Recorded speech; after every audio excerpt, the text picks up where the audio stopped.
Okay, it's 4:05 a.m. and we're heading for New York. We're going for Macy's. 4:05. We need to get the heck out of here. This band has a tremendous history. It's always been good. We've been a lot of places. But Macy's is a four-star show, and to get to be picked. This may very well be my last official trip with the Kiltie Band. Withstanding the factor that it was very emotional for me, this was the best trip I've ever been on. On a lot of trips, the event, the thing that they go for, the Sugar Bowl halftime, the Cotton Bowl parade, are the parts of the trip that don't matter. This is going to be one of the few trips that the band takes where it really is the event that becomes the thing that they most remember.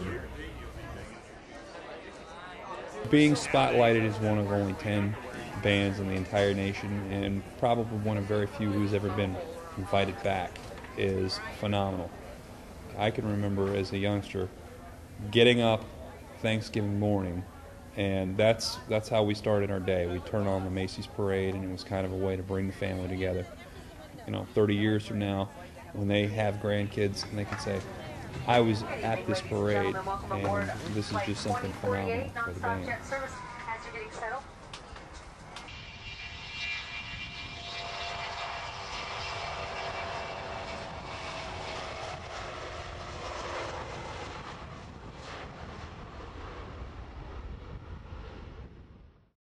It's just something about this band. We have brothers and sisters alumni, mothers and fathers alumni. We have staff alumni. The tradition, and the Kilties know it because we keep everything on the walls.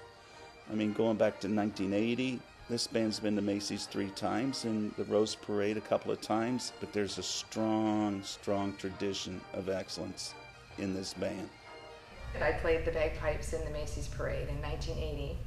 I remember the pipers trying to get ready in time, and so many of us were new and young pipers. We didn't have the drone reeds in yet, so we were concerned that there wouldn't be enough drone music behind the pipes. We left on buses on a Friday night after a football game, which was the Turkey Bowl, which was the big Sarasota Riverview game, and it was a huge, huge deal back then. And so as soon as we were done, we loaded up and got on the buses and headed up to Washington, D.C. first. Yeah, it was a 30-hour bus ride. We stayed 3 days in Washington, D.C., saw some of the sights around there, and then went on into New York. We did stay in Times Square, in the hotel, the Milford Plaza, which is still there, and the whole Kiltie Band stayed right in Manhattan. Which I don't think we'd do that today. Marching in the parade, it was very exciting. Had never seen a crowd that size. It was very cold that day. It was cold enough that you wished you could wear gloves while you played the bagpipes, but you couldn't. I remember being out there at 3 in the morning, waiting for our turn to rehearse, and then after rehearsal, waiting around forever, it seemed like, for the parade to start. I remember just the excitement of it, and I don't think at that point I realized how big of a deal it was. Now that I'm more familiar with New York, thinking about going down Broadway from the Upper West Side down to Macy's, it's a huge thing. And even when I went as a staff member in the next trip, I realized it more then. In 1996, one of the sad things that happened was that not long before that one of the major airlines in which the Kilties had placed their deposits for tickets declared bankruptcy and went out of business. It became a trip that almost couldn't happen. This community felt it was so important that this band go and represent them in New York that they came up with the money that was lost and able for the band to go.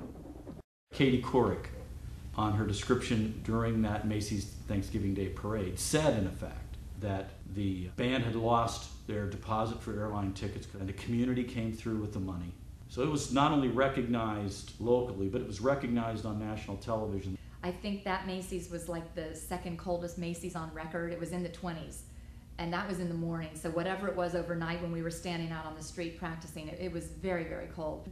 The practice on the Intrepid was probably the coldest that we experienced. I just remember my dancers had their scarves wrapped around their faces, and just their eyes were peeking out, and they were just so cold, and it affects you, especially when you're used to being in 90-degree weather.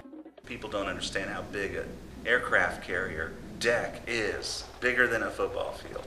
But the day we marched it, we had the wind coming off the Hudson, and we probably had a wind chill factor about 10 below. And the worst decision, and I've said this 1,000 times to 1,000 people, the worst statement I've ever made in my career was one more time. And kids started to cry, fingers were frozen, teeth were chattering, and ever since, I've always hear about that.